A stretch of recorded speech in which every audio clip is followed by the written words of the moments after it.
Hello my loves, I'm Ellie Frost. Thank you so much for being on my channel where we are talking about the multi-dimensional approach to rapidly and radically healing and transforming during and after narcissistic abuse. And I want to talk today about, if you knew this, right, it would have protected you from abuse and abusers. So what is this?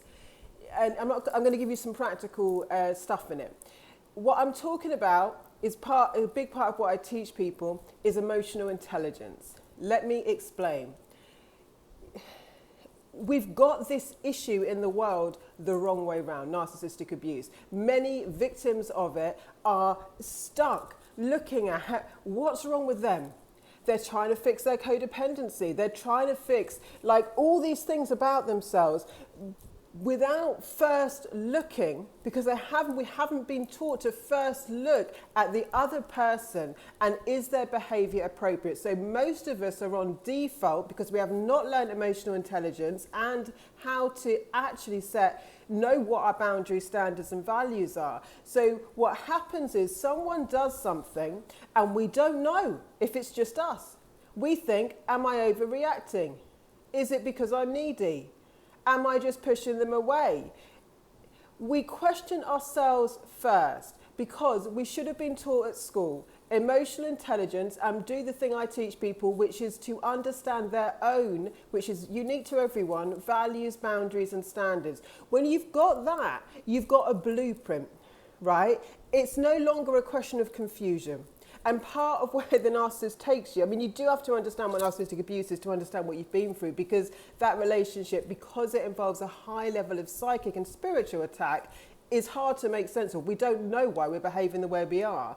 But earlier on and in all relationships, the saving grace would be that we looked at the other person first and their emotional impact on us.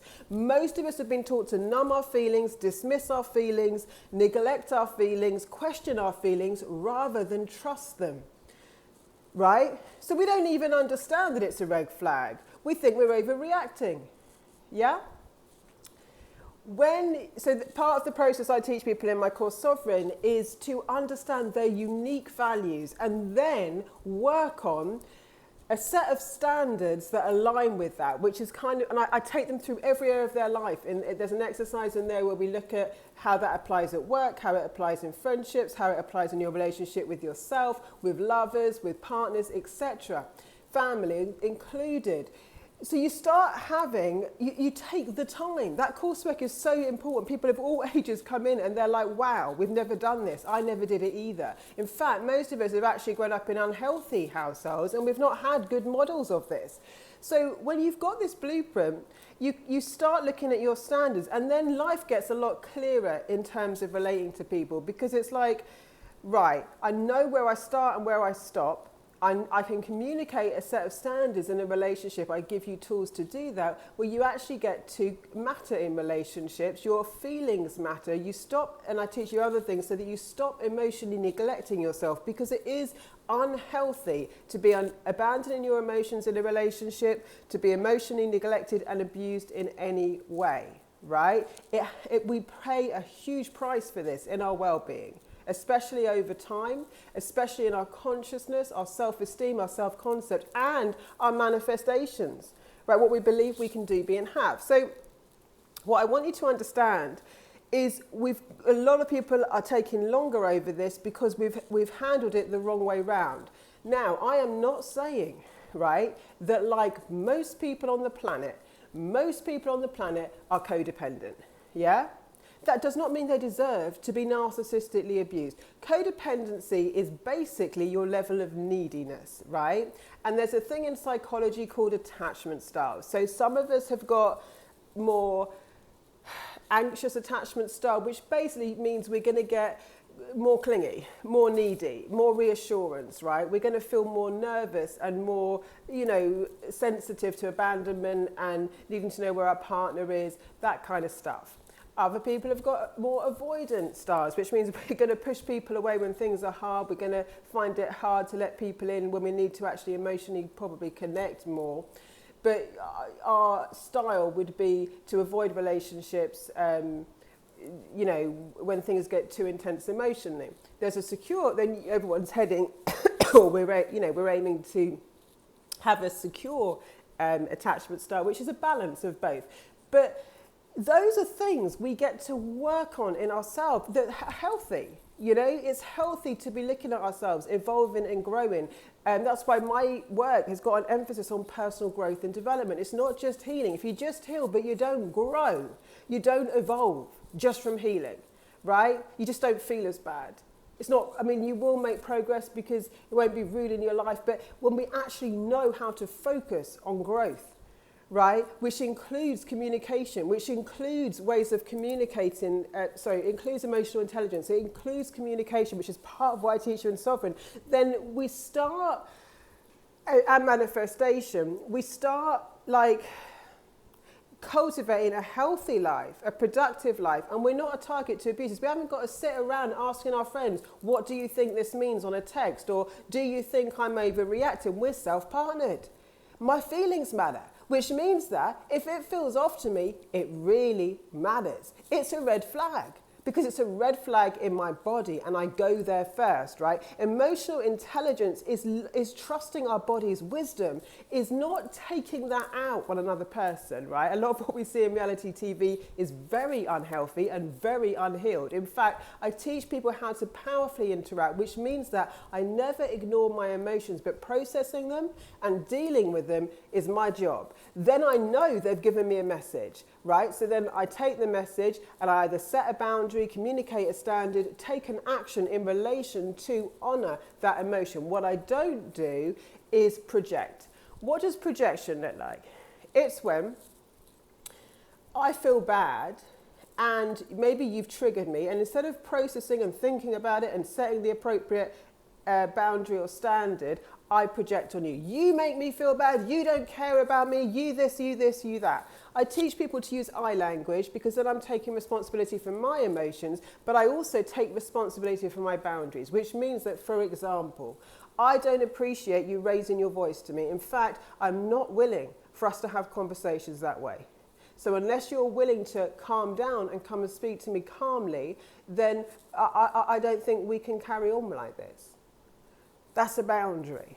So what we've got is an industry teaching people to obsess over what's wrong with them before we have one. It's very good to know what a narcissist is, but too many people are spending too long on that, because the most important question in this universe is to know how you feel about someone.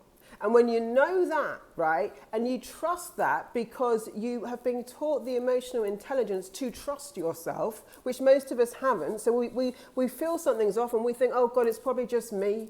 It's just me. I shouldn't have this feeling. Your entire system is like a GPS. Your feelings are like ding, ding, ding. Your body, when we self-partner and self-focus, what I teach people to do, and are in touch with our emotional intelligence, you would save years of hassle. Because the minute you get your GPS telling you something's wrong, I teach people all the time, you don't have to know why it's wrong.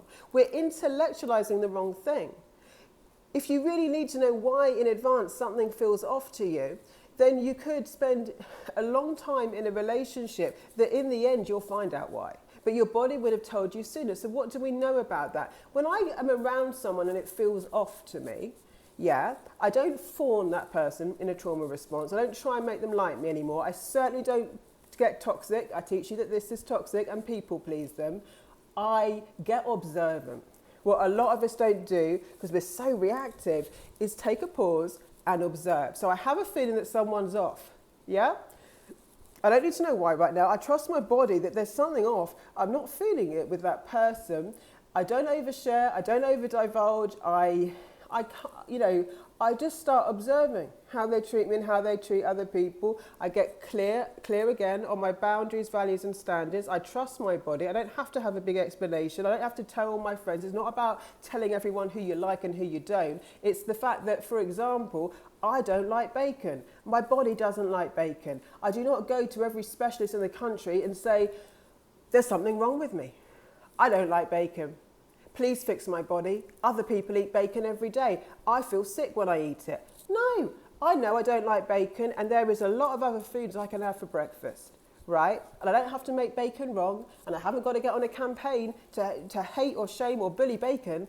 I just don't like it, right? So you don't have to be mean to people. We have to understand that your body, your wisdom, there's something in you that knows that person just, gosh, how many people I could tell you in my life where I had that feeling, and unfortunately I learned the hard way. And it wasn't about being mean, but they were often the people that were very aggressive in targeting me, in trying to force a friendship, funnily enough. And they were narcissists. So there's often a very good reason, but we've got to be regulated and self-partnered. When we're scared and on defense and projecting a lot, right, so we're unhealed, we can think everyone's against us, right? So we can look for, you know, every little thing that we don't like and nitpick. And that is coming from the thinking again. So this is, again, the brain is not running the show here. The brain will project all sorts of things, but when you're actually in the body, regulated and self-partnered, right, then you're going to know.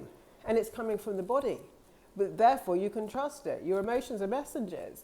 When it's coming from the head of, oh, I just think this and I just think that, and it's not a true body wisdom, then no, we're projecting our shit on someone, and that person could be absolutely fine for you. So if you want to join someone, there's a great system in there on this. Boundaries, values and standards. People should have done this. We should have all done this work at school. Most of us had not had it modelled to us, and it would have saved us a lot of heartache and time. The link's in the comments. Lots of love, guys. I'll speak to you soon.